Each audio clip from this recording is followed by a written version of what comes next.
Onyo kokok, kakokok tara. Lutong panalo sa bawat Kuha muna tayong mesa. kalamansi. Hi. Pengi po kalamansi. Sige, kuha ka ng gusto mo. Ayan po si Ninang. Thank Sige. you. Yan kayo. Gawak po kain, inasal. Ah. Magmanok kami. Kaya po sa kaya itang malam mo, itang pa-fry mo. Opo. Manyaman niya po ito. Oo. Yan po. Nag-start na tayo, nag-slice na tayo ng kalamansi, no? Medyo kulang pa yung ating nagawa kanina. Ito yung nahingi nating kalamansi kina Ninang kanina. Kapitbahay natin sila. Shoutout po kay Ninang Lulu, kay Ninong Abel. Maraming salamat po sa kalamansi.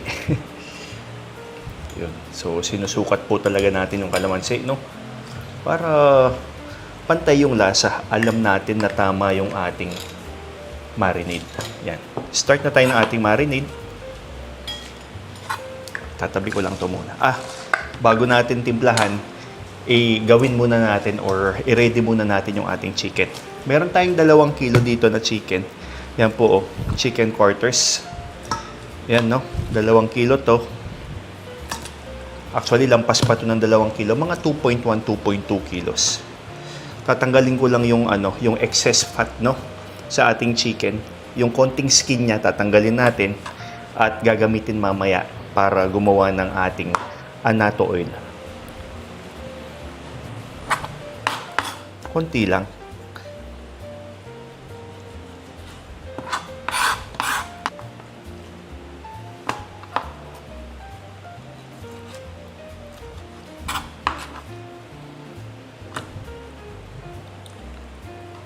Yun, no? Yung excess fat, no?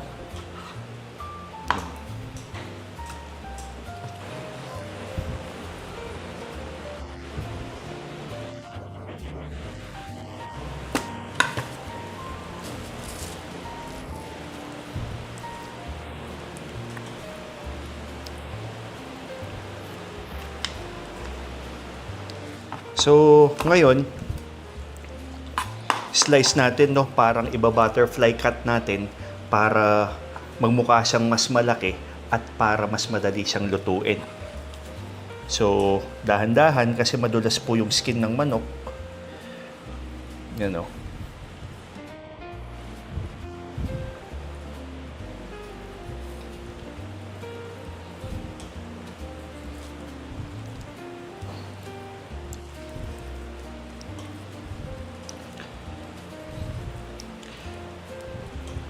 Yun, oh. Diba? Ang laki niya. Tapos dito sa kabila, slice natin para manuot yung marinade at madaling maluto.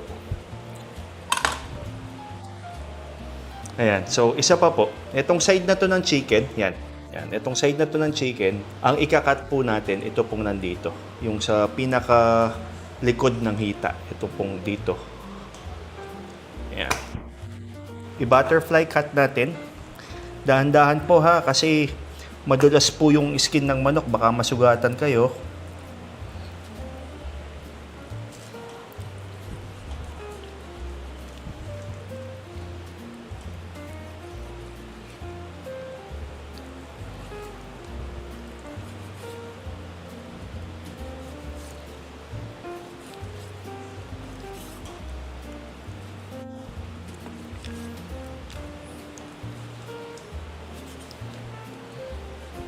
Yun. Diba? Oh. Malaki siyang tignan. Yun, oh. Tapos, slice natin dito sa banda dito. Sa likod. So, ngayon po, titimplahan natin yung ating marinade. Meron tayo ditong pinaka-importante, ang ating calamansi juice. Lahat po ng sukat nito ilalagay ko po sa description box mamaya. Maglalagay tayo ng vinegar. Pwede kayong gumamit ng kahit anong vinegar, pero ito pong gamit ko, ang gamit din daw ng karamihan kapag gumagawa ng inasal sa Bacolod ay itong cane vinegar. Ito po, si Silver Swan meron po nito. Hindi po ito sponsored ha. Pero ito po kasi pag tinikman mo siya, hindi sharp yung lasa niya, no? Medyo round. Mas masarap yung pagkaasim. Meron tayo ditong ginger, luya. Yan po, no? Luya.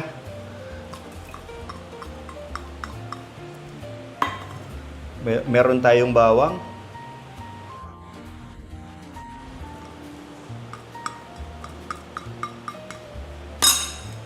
Paminta. Asin.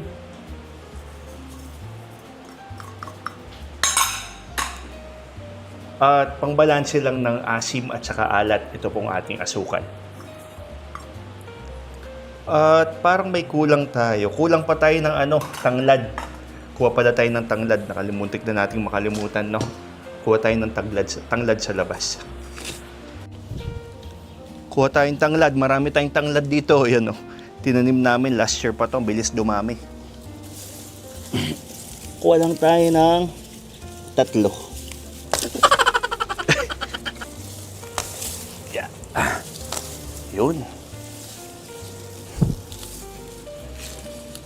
So, okay na to. Isa lang. Bango. Naamoy ko agad.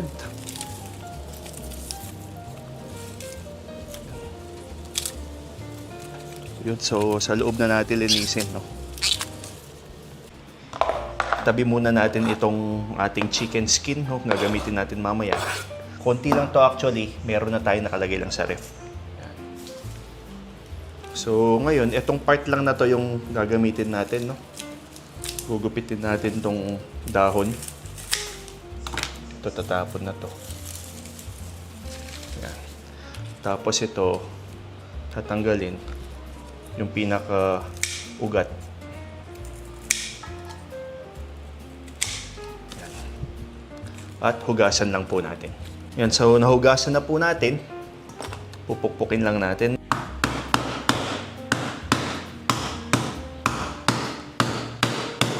Para mas lumabas po yung juice.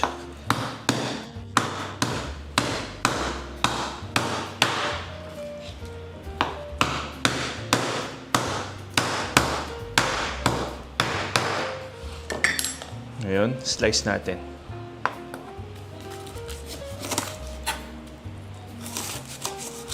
Yan.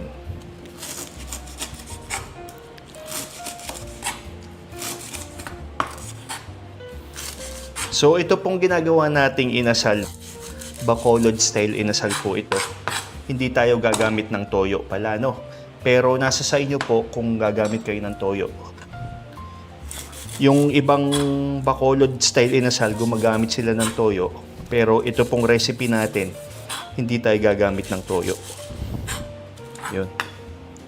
Kung gusto nyo maglagay, konting-konti. Lalo na kung hindi kayo gagamit ng annatto oil, yung chicken oil, para maganda naman yung kulay ng inyong chicken inasal.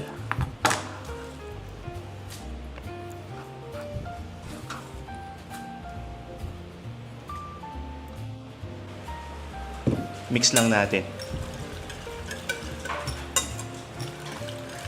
Grabe ang bango.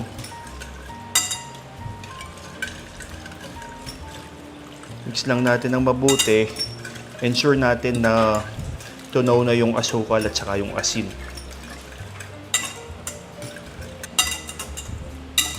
Kung naghahanap pala kayo ng parang barbecue style inasal, meron tayong recipe nun. Naka-upload na yun sa ating YouTube channel, no? Paki-search na lang po sa ating YouTube channel. Ayun, so kung okay na yan, tikman lang natin, no? Dapat medyo maasim-asim na may alat at konting tamis. Alright.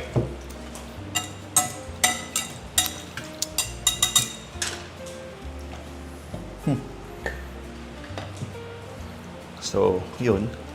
Isa-isa nating i-dip para masiguro nating ma-distribute ng mabuti yung ating marinade. Yan, lalamas-lamasin lang natin.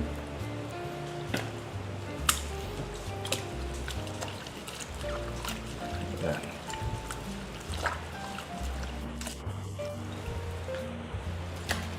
Itong marinade po natin na to, hindi po ito matamis. Nasa tangy side po siya. Pero kung gusto nyo pong medyo mas matamis, dagdagan nyo na lang po yung inyong sugar. Pero antabay lang sa pag-grill ha. Kapag kasi or medyo madami po yung sugar, mabilis pong masunog. Yun. So, babalik ko dito yung ating mga chicken.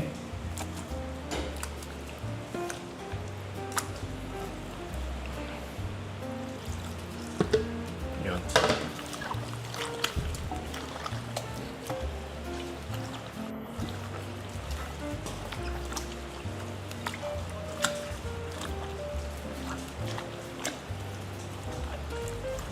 Napakabango.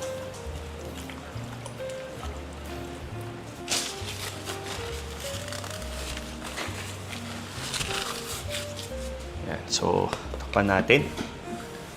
Imamarinate ko po ito for 4 hours at ilalagay ko sa ating refrigerator. Babalikan ko po ito after 2 hours para baliktarin para maging even po yung distribution ng ating marinade sa ating chicken. Baka may magtanong, pwede bang overnight nating i-marinate? Pwede po. 8 hours po actually ang best spot. Pero kasi ulam lang natin mamaya kaya 4 hours lang. Pwede po bang umabot or lumampas ng 8 hours? Pwede hanggang 12 hours. Pwede po bang lumampas ng 12 hours? Maximum of 16 hours kung malalaki po yung cut ng ating chicken, no? Kasi po, bakit po pag lumampas doon? Ang ating marinade kasi acidic. So imagine, calamansi at vinegar po yung ating nilagay. Masyado pong acidic yon para sa meat, lalo na pag chicken, no? May tendency pong maging mushy po yung meat ng chicken kapag lumampas ka ng 16 hours. Ilalagay ko po sa ating refrigerator at babalikan ko po after 2 hours. Yan. So, ngayon po, gagawin natin yung ating annatto oil or yung ating chicken oil. Meron na tayo ditong kawali, mainit na. Ilalagay natin itong ating chicken skin. So, itong chicken na to nabili natin sa supermarket. At naisama din natin dito yung kanina, yung pinaghihiwa natin. Hinaan lang natin ng konti. Yan.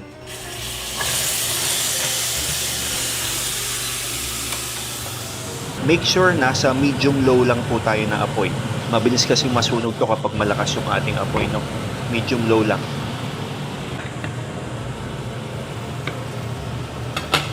So, hahalu-haluin lang natin hanggang lumabas yung fats dito sa ating chicken skin. Yan. So, kung wala kayo nitong chicken skin, pwede kayong gumamit ng kahit na anong oil. Any neutral oil. Yung mga oil po na walang lasa, no? Tulad po ng canola oil, vegetable oil, corn oil. Kahit ano po sa tatlong yun, pwede po.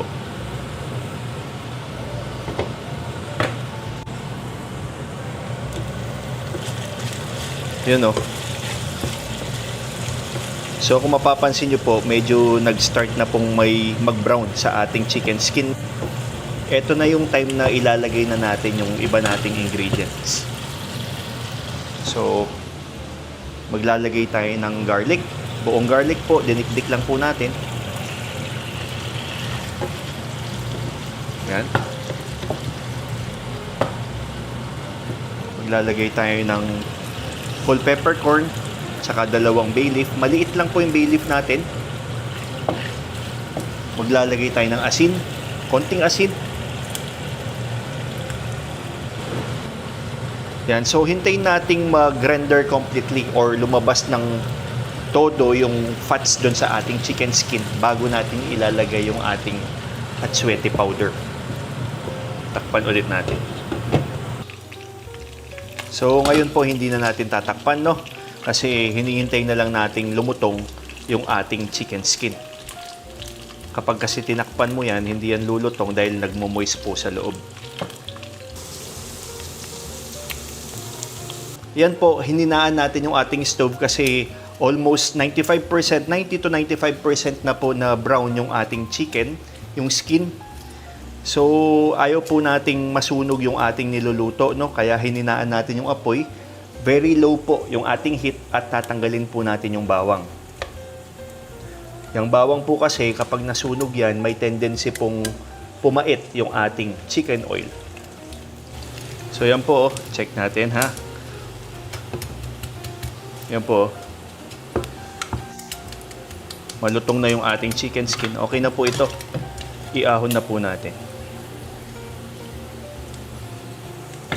Nalagay ko lang dito. Optional po ito, pero ito po ay isa sa nagpapasarap ng ating chicken oil. Maglalagay tayo ng butter.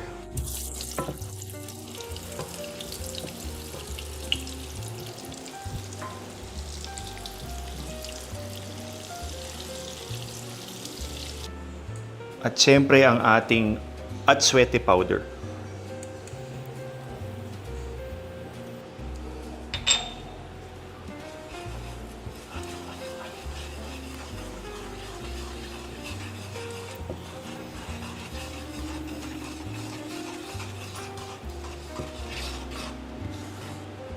Yan, so lulutuin lang natin 1 to 2 minutes ay pagkatapos okay na. Sarap.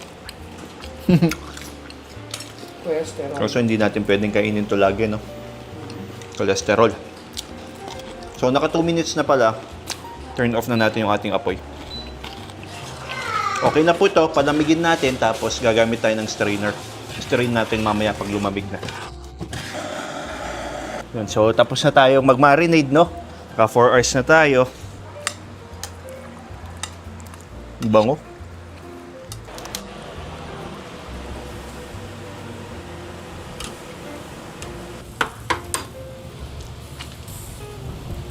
Check natin, babalik na rin natin. Yun, no? Yun. Dahan-dahan lang dapat sa umpisa yung pagluto. Hindi natin binibigla para maluto po yung pinakaloob ng manok. Dapat medyo luto na siya bago ka maglagay ng annatto oil. Kasi kapag nilagay nyo po yung annatto oil kaagad, mabilis po yan masunog dahil oil po yan, magdidrip po, tutulo po dun sa pinakauling at may tendency pong umapoy. So, masusunog po yung inyong chicken inasal.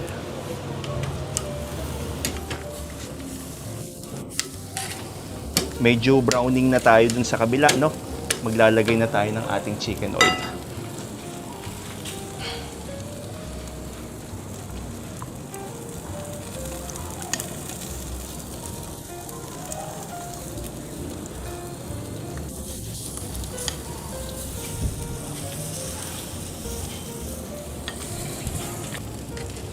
Yan, baliktarin natin, no?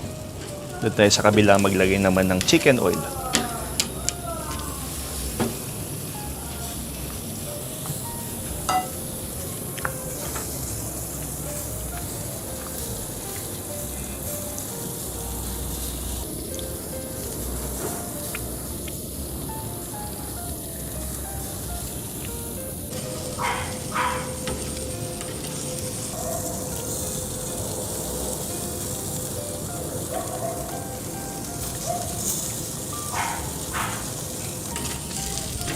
Yan, so mukhang okay na to.